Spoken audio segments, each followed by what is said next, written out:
Where did Satan's first evil desire come from? Have you ever wondered how Satan came to be? How did Lucifer, a perfect angel of God, transform into Satan, the greatest adversary of the Almighty? In this episode, we uncover the origins of the Bible's greatest antagonist. Where did Satan's first evil desire arise?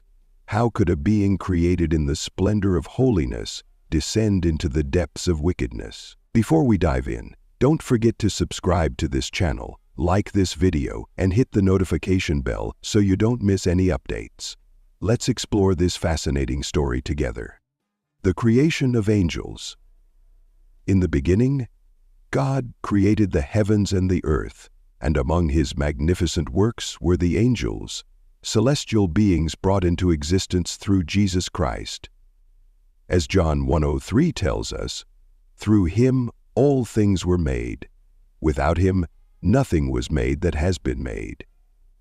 This reminds us that everything, including angels, was created by God, and since God is holy and cannot be the source of evil, we know that all angels, including Lucifer, were created in a state of holiness. Lucifer's original perfection, Lucifer later known as Satan, was no exception to this perfection.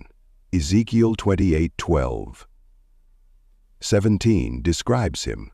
You were the seal of perfection, full of wisdom, and perfect in beauty, blameless in your ways from the day you were created till wickedness was found in you.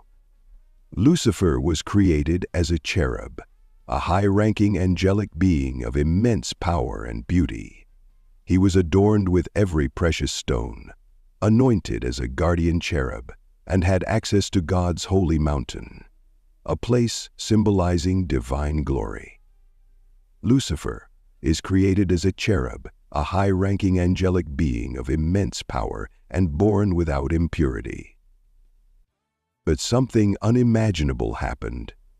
Despite his perfection, wickedness was found in him. The rise of pride, Ezekiel 28:17, gives us the first clue about Lucifer's fall. Your heart became proud on account of your beauty, and you corrupted your wisdom because of your splendor. Lucifer's pride became his downfall. He became enamored with his own beauty and splendor, leading to arrogance and a desire to exalt himself above God. Isaiah 14:12-15 vividly captures his rebellion. You said in your heart, I will ascend to the heavens. I will raise my throne above the stars of God. I will make myself like the Most High. But you are brought down to the realm of the dead, to the depths of the pit. Lucifer's rebellion wasn't a simple act of defiance. It was a direct attempt to usurp God's authority, and he didn't act alone. Revelation 12:04 reveals that he persuaded a third of the angels to join his revolt. These fallen angels are now known as demons, sharing in Satan's fate. The consequences of rebellion. God's response was swift and decisive. Lucifer was cast out of heaven in disgrace. His beauty turned to shame. Ezekiel 28:16-17 says, I drove you in disgrace from the mount of God. I threw you to the earth. I made a spectacle of you before kings. His fall from grace was dramatic, as Jesus himself described in Luke 10:18.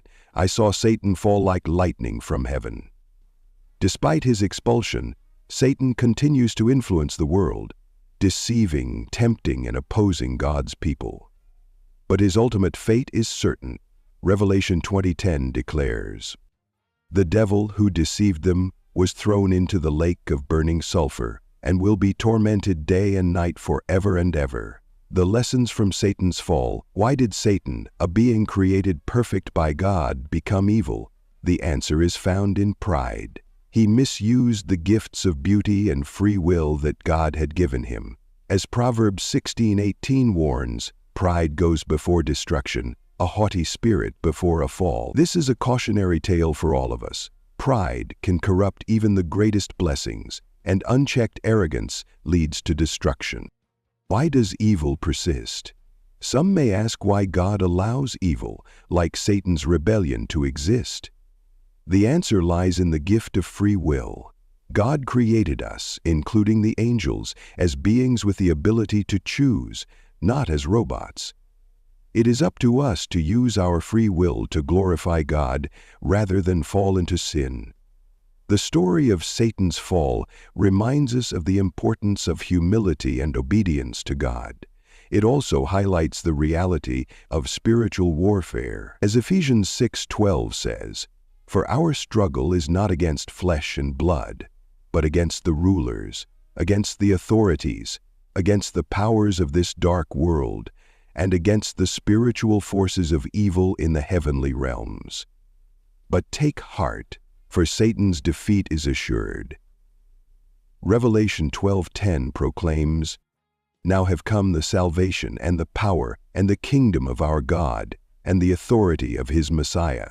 For the accuser has been hurled down.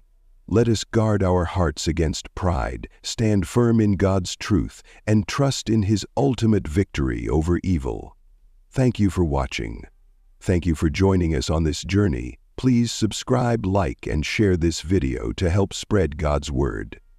Together we can be part of Christ's evangelical mission. God bless you, and see you in the next episode.